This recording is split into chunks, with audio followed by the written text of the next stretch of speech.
Assalamualaikum warahmatullahi wabarakatuh. Waalaikumsalam Warahmatullahi wabarakatuh. Para pemirsa sekalian, pada pagi hari ini di hari Jumat kita akan melakukan bincang-bincang santai Jumat sambil ngopi di Kabupaten Tapani Selatan.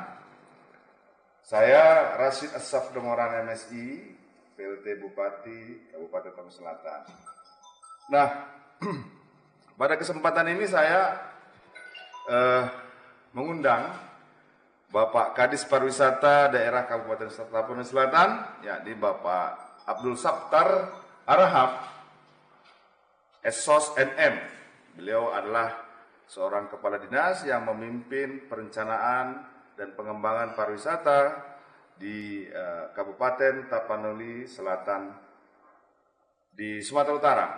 Beliau ditemani oleh Bapak Madalun Harahap. Pak Madalun Harahap sebagai Kepala Bidang Kepariwisataan. Jadi Pak Saptar ini dibantu oleh Pak Madalun untuk merencanakan gagasan-gagasan maupun mengeksekusi gagasan-gagasan yang ada di dalam pengembangan pariwisata di Kabupaten Tapanuli Selatan. Baik, Pak Saptar, kira-kira di Tapsel kita ini yang sudah mulai terkenal, bisa nggak dibantu untuk menyalurkan destinasi wisata yang sudah mulai terkenal lah, tidak hanya di Tapsel 1 atau 2, 3. Baik, terima kasih. Barangkali bicara wisata akhir-akhir ini merupakan primadona, ya. Bicara mengenai wisata, pengembangan wisata merupakan langkah strategi wilayah untuk memajukan suatu wilayah. Tentunya termasuk salah satunya Tapanuli Selatan. Kabupaten Tapanuli Selatan sesungguhnya sungguh kaya dengan potensi wisata yang kita miliki di sini. Cukup banyak beragam wisata yang kita miliki. Mulai wisata alamnya, wisata buatannya, wisata kulinernya, wisata religi, bahkan wisata sejarah kita miliki di sini. Tentunya ini seiring dengan geografis wilayah kita yang sungguh menunjang wisata di Tapanuli Selatan. Contoh barangkali beberapa objek wisata kita yang sudah membuming kemana-mana.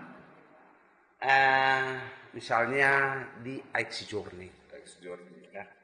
IX Journey barangkali kalau kita melihat ini merupakan anugerah Tuhan yang memang harus kita syukuri. Ya. Itu dari berbagai daerah di Nusantara ini.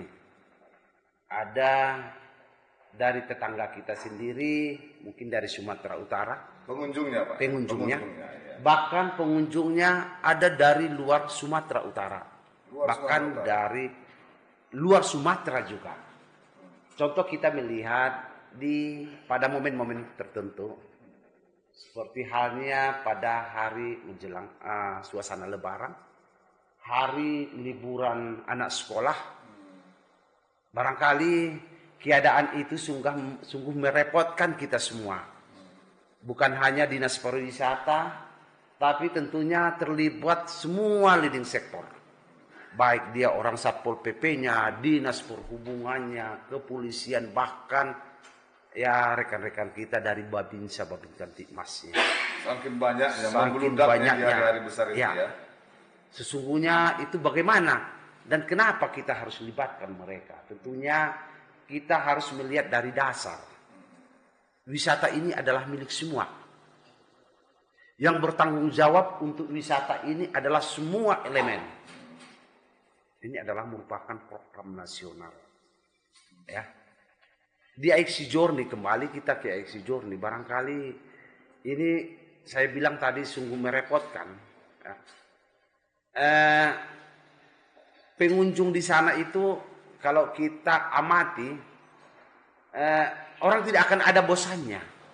Biasanya orang berkunjung ke suatu objek wisata, ada titik jenuh, ada bosan. Apa yang menarik dari IX Journey? Itulah uniknya barangkali kalau kita bicara IX Journey. Mungkin kalau kita melihat air terjun. Sebenarnya sungguh banyak air terjun di Nusantara ini. Di mana-mana ada air terjun. Kalau dia ada gunung tentunya ada air terjun. Tapi barangkali kalau kita melihat air Sijorni, air terjunnya itu sungguh luar biasa. Ya.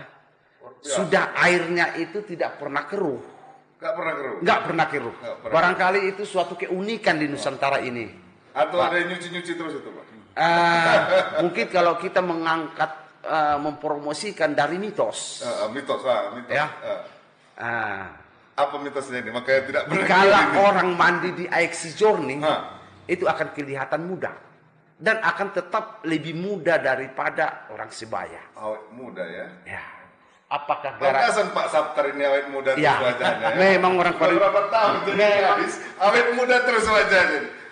Orang pariwisata itu sesungguhnya harus awet muda, Pak. Awet muda, Pak. Seperti istilah orang, usia boleh bertambah tapi penampilan tetap awet. Sedap. Jadi sebenarnya banyak lagi. Jadi ada dipengaruhi air terjun, kemudian ada cerita air sangat jernih, dan kita awet muda ya. Itu mitos yang kita dapatkan dari Sijorni itu, Pak. Bukan karangan Pak Saptar itu ya, memang dari masyarakat itu ya? mitos, Pak.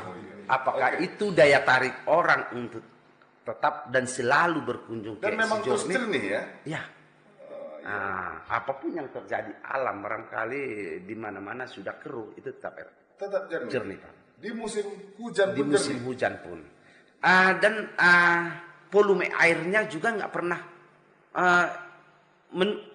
nyusut, Pak. Enggak pernah turun. Stabil. Pak. Itu tetap stabil. Jadi mungkin itu semua keunikan yang memang harus kita syukuri selain anugerah Tuhan yang kita miliki. Menarik sekali. Itu air Sijorni. Kira-kira yang lain ada lagi setelah itu? Barangkali selain air Sijorni banyak lagi potensi-potensi wisata kita. Termasuk ya barangkali kalau kita melangkah lagi ke daerah Spirok, Pak. Ke daerah Spirok tadi ya. Daerah Spirok ini sesungguhnya sudah estafet di sini potensi wisata, Pak. Contoh Spirok. Mungkin kalau kita melangkah sekian tahun ke belakang. Spirok, kalau kita bicara Spirok, yang kebayang bagi kita pasti ada Torsimago. Pasti ada huniannya Torsibohi. Huniannya? Itu huniannya, Pak. Pasti kebayang kita kalau kita bicara Spirok, air milasnya. Pasti kebayang kita makanan kulinernya. Ada sinar-sinarnya yang memang barangkali tidak dimiliki oleh daerah lain. Ada makanan panggelongnya, sasagunya, itaknya yang barangkali tidak dimiliki oleh daerah-daerah lain. Barangkali ini semua adalah menjadi daya tarik. Itu Torsimago itu mungkin para penonton butuh tahu apa itu Torsimago. Nah, menortor pula itu atau wisatanya atau apa? Ini barangkali, Pak. Tor ini kita tidak bisa memastikan.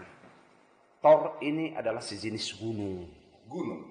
Itu pegunungan yang memang kalau kita saat di puncak sungguh indah melihat panorama yang dimiliki. Ini dia, Pak.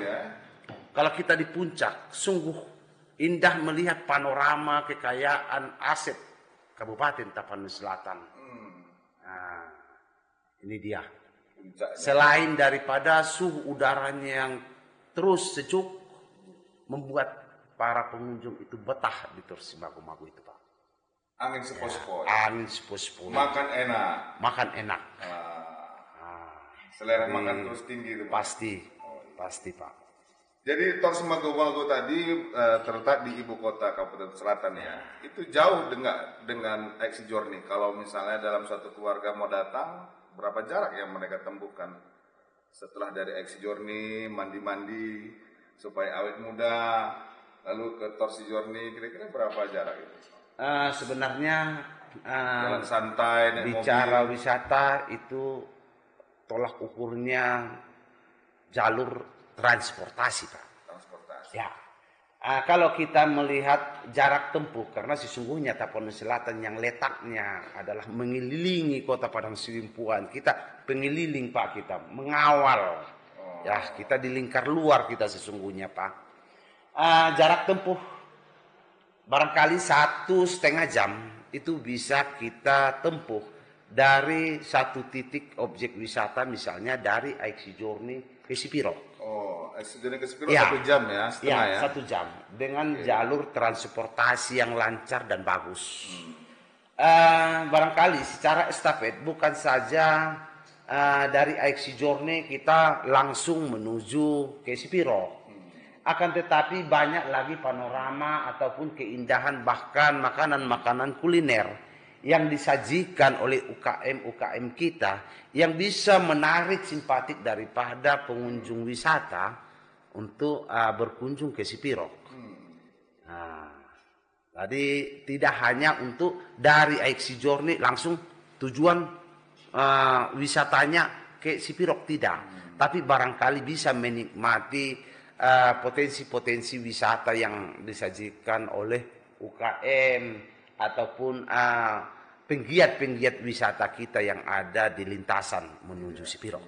Boleh disebutkan satu lagi Pak, kira-kira apa lagi menarik dari Tapis Selatan, dari wisata alamnya? Selain tadi AXI Journey, ada dari Tor Simago-Mago, menatap-natap pemandangan yang berseri dari kejauhan, ada nggak satu lagi?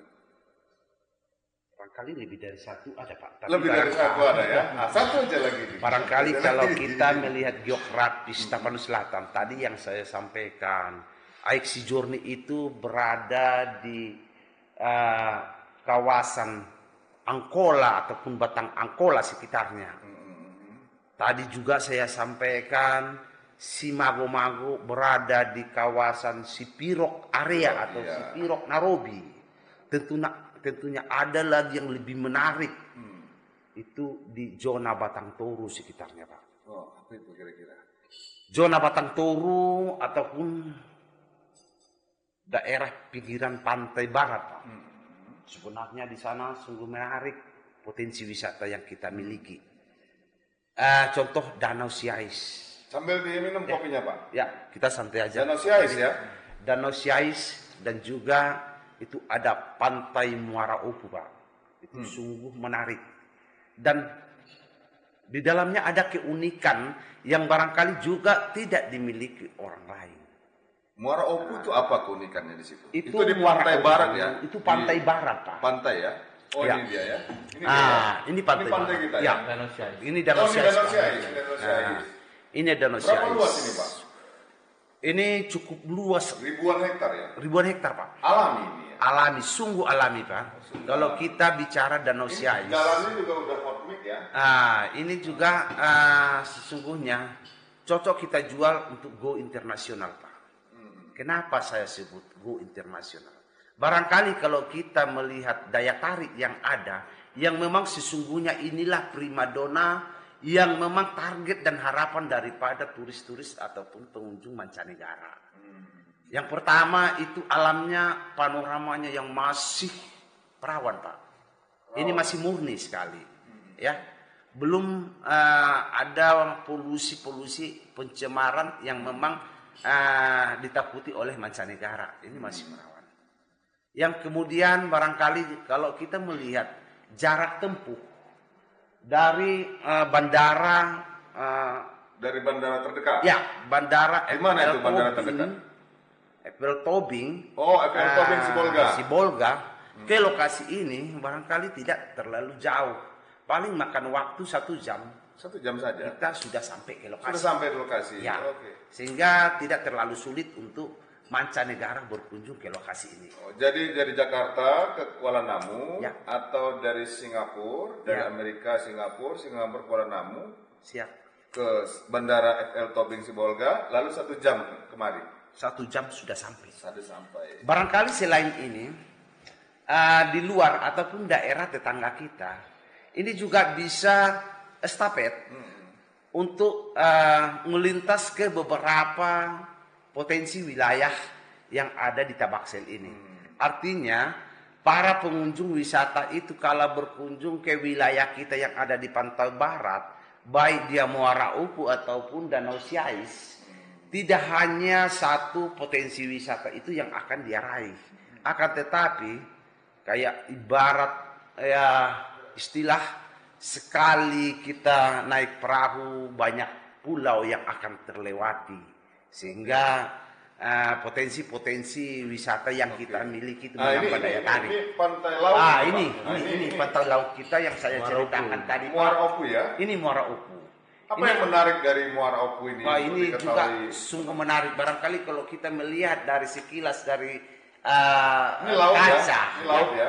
Ini laut dengan pantainya yang cukup bersih dan indah, dan juga pohon mangrove yang memang mulai berkembang di sekitarnya. Ini juga belum tersentuh oleh polusi dan pencemaran lainnya. Tidak ada pabrik sini ya? Ya, tentunya ada pabrik. Tapi jauh ya? Ya, ada pabrik. Tapi sesungguhnya keadaan tanaman yang di sekitar ini pun dia pabrik menambah daya tarik wisata itu sendiri. Selain itu barangkali pantai pasir ini Pak ya? Ini pantai pasir Pak. Pasir ya. Kita hampir setiap tahunnya Pak kita buat event di daerah ini. Buat event di tempat ini karena di sini sesungguhnya ada hewan yang memang cukup luar biasa Pak, yaitu penyu belimbing. Penyu belimbing yang besar itu? Penyu belimbing yang cukup besar yang usianya cukup panjang. Ini juga bisa menjadi daya tarik. Tempat mendaratnya ya? Ya. Di sini ya bertelurnya Pak. Bertelur aja? Ya, bertelur. Mendarat dan bertelur? Ya. Penyu yang besar itu Pak, belimbing itu? Siap, iya Pak. Jadi sebenarnya kita lagi pengembangbiakan di sini dan barangkali itulah yang menjadi event tahunan kita. Berarti sebenarnya kalau dia penyu belimbing itu kan harus dijaga juga. Berarti wisatanya terbatas ya? Ya. Tidak bisa, tapi hanya daya tarik aja ya? Daya tarik. Oke. Terima kasih tadi sudah disampaikan ada beberapa destinasi wisata Pak, bagus sekali. Bagaimana saya kan tahunya ini Tapsel juga punya orang hutan ini. Ya. Ya kan? Ini kan menarik juga untuk internasional ya orang hutan kita ini. Di desa-desa mana aja kira-kira ada, di kecamatan mana lah gitu yang ada orang hutannya katanya, orang hutan liar gitu. Cara orang hutan Pak, tentunya itu juga hal yang cukup menarik. Nilai jualnya untuk para pengunjung wisata, utamanya mancanegara. Mancanegara ya. Para peneliti ya. Ya. Lokasi orang hutan atau barangkali yang kita sebut di sini Pongo Tapanuliensis ini. Pongo Tapanuliensis. Ya. Ini posisinya berada di sekitaran pegunungan daerah Marancar, Batang Toru, tentunya beririsan dengan Tapanuli Tengah. Oke. Di Kecamatan Marancar, Kecamatan Marancar, Batang Toru, Kecamatan Sepirok saya dengar ada ya. Sepirok sebagian Pak. Sebagian ya. Ya di pangkal sana itu juga masuk wilayah area daripada Pongo Tapanuliensis yang menjadi kebanggaan kita. Ini dia kebanggaan kita juga ya. Ini kebanggaan secara kita. Internasional ya Pak? Ya, ini secara internasional yang barangkali kalau kita melihat dan kita membandingkan orang hutan yang kita miliki dengan orang hutan yang ada di luar atau di daerah lain, barangkali cukup unik. Lebih unik ya? Lebih unik. Pongo Tapanuliensis atau orang hutan yang memang ada di wilayah kita ini. Ya. Memang ini cukup spesies Tapanuliensis itu namanya jadi Tapanuli jadinya. Iya, jadi Tapanuli. Iya. Jadi cukup menarik. Sebenarnya ini menjadi jualan kita dalam rangka menarik wisatawan ya dengan melihat bahwa di Indonesia tidak semua tempat ada, para pemirsa sekalian, penonton, bahwa tidak semua tempat ada habitatnya orang hutan. Jadi ada di Kalimantan, ada di Sumatera, dan di Sumatera tidak semua Sumatera memiliki kawasan habitat orang hutan.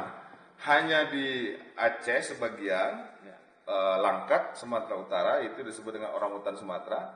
Dan uniknya di kita adalah orang hutan Tapanuli. Ya. Ada di Tapanuli Tengah, Tapanuli Selatan, dan Tapanuli Utara. Dan saya dengar-dengar yang populer jumlahnya lebih banyak itu justru di Tapanuli Selatan, ya, justru lebih banyak di Tapanuli Selatan. Nah, ini yang sebenarnya menarik, bagaimana mengkombinasikan kawasan-kawasan desa yang memiliki di sekitar hutan Tapanuli dan desa-desa yang ada habitat orang hutan itu. Kita melestarikan orang hutan, ya, sembari kita juga memanfaatkan daya tarik wisata. Sekaligus mungkin kita akan melindungi orang hutan, bahwa komitmen pemerintah Kabupaten Tapanuli Selatan juga sangat kuat melindungi orang hutan yang sudah sangat langka dan terancam punah ini. Iya Pak ya? Ya. Itu terancam punah. Ya. Oke, saya coba ke Pak Madalun Narahap sebagai Kabid Pariwisataan. Untuk ke depan apa agenda-agenda pengembangan pariwisata yang sudah ada, yang maju itu, ya, yang sudah dirancang? Ya, baik lebih Pak. lebih memantapkannya lagi atau lebih melanjutkan lagi supaya lebih bagus lagi, gimana? Ya, baik Pak. Terima kasih. Untuk kedepannya sebetulnya kami sudah membuat pemetaan kawasan pengembangan pariwisata, baik itu di Danau Sais dan Maropu, Pak Bupati. Muara Opu dan Pantai Maropu dan Danau Sais. Pantai Barat Muara Opu dan Danau Sais. dan Danau Sais yang tadi itu ya. Ya, oke. Ini izin Pak Bupati, dalam waktu dekat bersama Bapeda kita akan membuat suatu kajian pengembangan kepariwisataan khususnya di Danau Sais. Nah, kami lagi sedang mencari orang yang tepat dari sisi akademisi untuk membuat kajian tersebut. Kenapa? Karena di Rikpar Provinsi Pak Bupati, kawasan Pantai Barat itu termasuk daerah yang prioritas ya oleh provinsi. Pantai Barat ya. Pantai Barat. Tapi Pantai Barat Pak Bupati itu Tapsel sama Kabupaten Mandailing Natal. 17 km kita punya Pantai Barat ini ya. Ya, 17 km ya. Ya. Oke. Izin Pak Bupati, Pantai Barat itu kawasan sebetulnya. Kita Pantai Maropu. Pantai Maropu. Kalau sampai Maropu sama Batu Bedaun itu termasuk kawasan Pantai Barat. Pantai Barat. Oke. Kalau kita di Maropu memang betul Pak Bupati 17 kilometer. Itu yang sudah dibangun, dulunya sudah ada program-program, dan ini ke depan akan dimantapkan lagi. Betul Pak Bupati. Bidang Dinas Pariwisata ya. Pariwisata. Oke. Ada nggak kira-kira yang ingin disampaikan, kira-kira gagasan ke depan untuk pemimpin-pemimpin Tapsel ke depan yang kira-kira yang ingin disampaikan untuk pengembangan pariwisata itu? Izin Pak Bupati, barangkali harapan kita tetap selalu ada. Ya. Kenapa? Karena namanya pariwisata itu pasti berkesinambungan dan tetap menyongsong yang lebih baik. Ya. Tadi kalau kita melihat dari fondasi, dari dasar bahwa pariwisata adalah merupakan tanggung jawab bersama, tanggung jawab milik bersama, tidak bisa sendiri-sendiri tanpa kolaborasi, tanpa kebersamaan. Sesungguhnya kalau memang kita dengan niat yang ada bahwa pariwisata itu adalah milik daerah, bukan milik dinas pariwisata semata, ya, sungguh banyak yang bisa kita kolaborasikan dan kebersamakan. Kenapa tidak? Semua program kegiatan yang ada di daerah Kabupaten Tapanuli Selatan semuanya berbasis wisata. Bisa jadi maksudnya begini, kalau ada pengembang irigasinya bagus, mendukung persawahan, sehingga persawahannya bagus, seperti di Desa Huta Ginjang desa wisata ya. Betul. Jadi PUPR membangun irigasinya dalam rangka mengembangkan sawahnya menjadi bagus, sehat, karena sawahnya mau tempat pariwisata. Begitu ya. Kemudian bagaimana UMKM, dinas UMKM. Jadi sebenarnya perikanannya dengan kita banyak di sini lubuk larangan barangkali. Dinas perikanan membuat kolam-kolam yang ikannya sehat-sehat, itu tempat kunjungan wisata juga ya, dalam satu hamparan desa wisata ya. Begitu maksudnya ya. Oke. Karena sesungguhnya wisata milik kita bersama Pak, itu milik daerah. Kolaborasi ya. Siap. Kolaborasi. Itu barangkali harapan kami ke depan Pak. Menarik sekali dialog-dialog seperti ini. Mudah-mudahan nanti Pak Kadis, Pak Saptar, Pak Madalun, Pak Kabid pariwisata pada masa-masa ke depan kita bisa lebih menggali lagi ide-idenya dari kita, dari masyarakat ya bersama tadi. Siap. Sehingga kalau istilah kita Tapsel bisa, Tapsel luar biasa. Tapanuli Selatan luar biasa. Jadi boleh kita buat Pak, Tapsel bisa. Harus ditambah, kita ada slogan juga Pak dari pariwisata. Apa itu slogannya? Ke Tapsel aja Pak. Ke Tapsel Itu aja. teks lain yang sudah diperbutkan Pak. Jadi Pak Saptar dulu yang membimbing kita nih slogannya. Ya. Nah, Tapsel. Pak Kabid. Selatan ke Tapsel aja. Kita sama-sama ke Pariwisata kamera gitu tengah. ya. 1, Oke. 2, 3. Tapsel Bisa. Tapanuli Selatan Luar biasa. pariwisata.